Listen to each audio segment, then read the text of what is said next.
PIA की 4 साल बाद यूरोपीय ममालिक के लिए परवाजें बहाल हो गई। इस्लामाबाद से 323 मुसाफिरों को लेकर कौमी एयरलाइन की परवाज PK 749 पेरिस के लिए रवाना।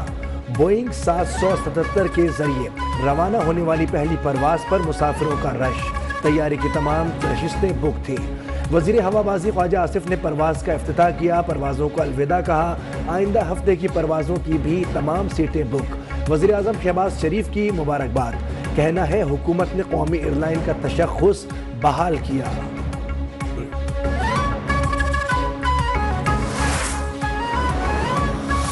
इस किस्म के गलत फैसलों की कोई अकाउंटेबिलिटी नहीं होती। ये इस एक बयान ने इतनी बड़ी तबाही जो है उसको जन्म दिया कि एक वक्त था कि PIA दुनिया की लीडिंग एयरलाइंस में थी।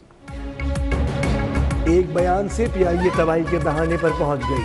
वजीर हवाबाजी ख्वाजा आसिफ का कहना है कि कौमी एयरलाइन के मुनाफा बख्श रूट्स बंद हो गए थे। पाकिस्तान आने वाले मुसाफिरों को मुतबादिल फ्लाइट्स लेना पड़ती थी।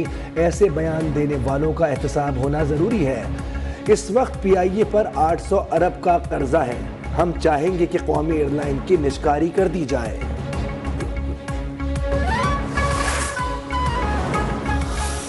तरसीलात ज़र में इजाफा हो गया। स्टेट बैंक के मुताबिक दिसंबर 2024 के दौरान तरसीलात ज़र में 3.1 अरब डॉलर आए, जो सालाना बुनियाद पर 29.3% का नुमाया इजाफा है। तरसीलात ज़र का मजमूई हुजम 3 अरब 10 करोड़ डॉलर रहा। दिसंबर 2023 में तरसीलात ज़र का हुजम 2 अरब 40 करोड़ डॉलर था।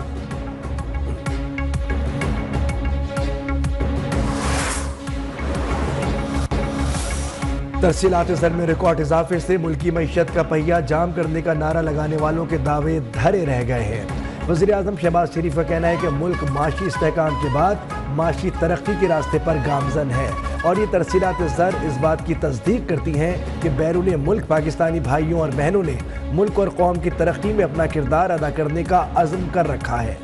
हुकूमत भी मुल्क की तरक्की और अवामी फलाह व बहबूद के लिए पुरअज़्म है।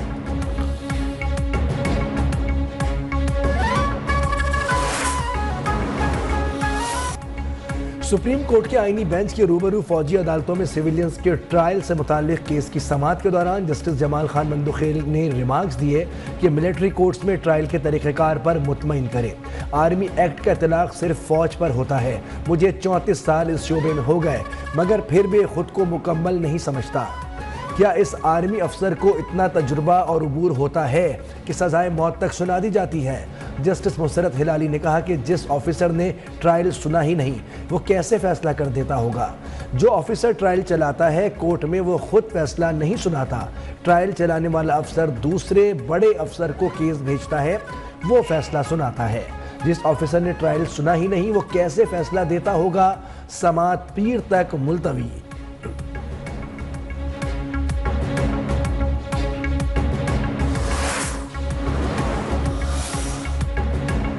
डी चौक एहतजाज केस में PTI के 153 कारकुनान की जमानत मंजूर, 24 कोई मुस्तरद। इस्लामाबाद की इस्तिदाद दहशतगर्दी अदालत ने केस का तहरीरी फैसला जारी कर दिया। ATC जज अबुल हसना जुल्करनैन की जानिब से तहरीरी फैसला जारी किया गया। अदालत ने गुज़िश्ता रोज दलाइल मुकम्मल होने के बाद फैसला महफूज किया था।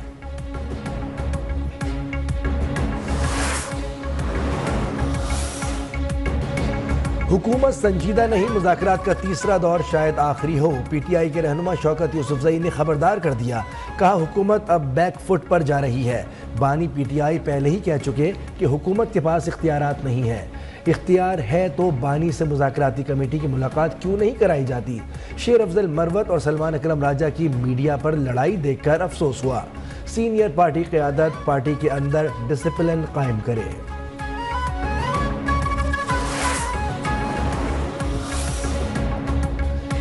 बानी PTI को सिक्योरिटी या सेहत के मामलात पर कहीं मुंतकिल करने के इम्कानात हो सकते हैं। वज़ीर आज़म के मुशीर बराए सियासी उमूर राना सनाउल्लाह का अहम बयान। कहते हैं जेल के अंदर ही ट्रायल का फैसला भी बानी PTI की सिक्योरिटी के सबब किया गया था। ताहम अब उनकी सेहत और सिक्योरिटी के सबब खास इंतज़ाम की बात हो सकती है।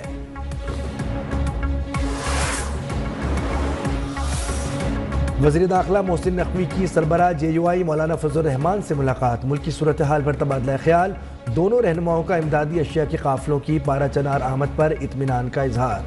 वज़ीर दाखिला का कहना था कि कुर्रम में क़याम अमन के लिए तमाम स्टेक होल्डर्स को एतमाद में लिया।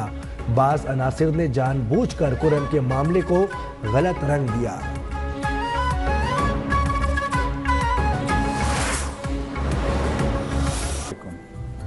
During my time as U.S. Ambassador to Pakistan, we have worked with our Pakistani friends to enter a new chapter.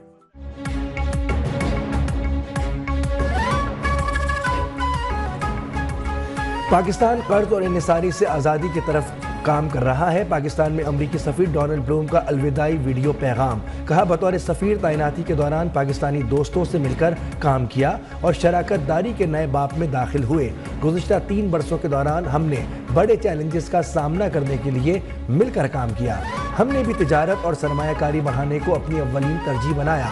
हम मिलकर एक पुरउम्मीद और खुशहाल मुस्तकबिल तश्कील दे सकते हैं।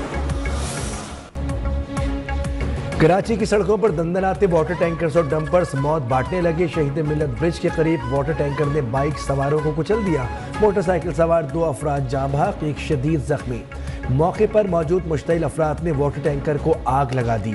लाशों और जख्मी को जिना अस्पताल मुंतकिल कर दिया गया। पुलिस के मुताबिक शहर कायद में 10 दिनों में ट्रैफिक हादसात में 23 अफराद जाँ बहक, 261 जख्मी हो चुके हैं।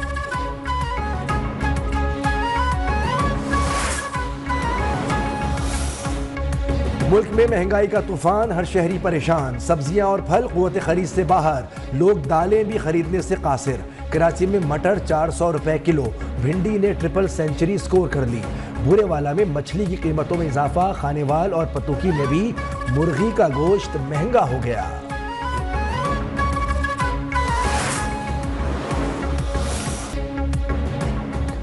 मुल्क में शदीद सर्दी के डेरे, बालाई इलाकों में बर्फबारी के बाद हसीन नज़ारे। पहाड़ों ने सफ़ेद चादर ओढ़ ली। आज़ाद कश्मीर, गिलगित बल्तिस्तान, केपी और बलूचिस्तान के पहाड़ी इलाकों में पारा नुक्ता इंजमाज से भी कई दर्जे नीचे। रावलपिंडी, इस्लामाबाद, मुल्तान, कराची में भी ठंड बरकरार। सार्क स्नूकर चैंपियनशिप फाइनल में पाकिस्तान और श्रीलंका मध्य मुकाबिल। मोहम्मद आसिफ का तलहा इरशाद से सामना। मोहम्मद आसिफ ने सेमीफाइनल में हमवतन मोहम्मद नसीम अख्तर को शिकस्त दी थी।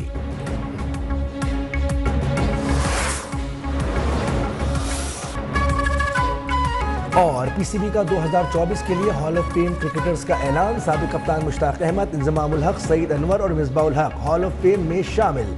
चारों क्रिकेटर्स पाकिस्तान के लिए नुमाया कारनामे सर अंजाम दे चुके हैं। क्रिकेटर्स का हॉल ऑफ फेम में शमूलियत पर खुशी का इजहार, बड़ा एजाज करार दे दिया।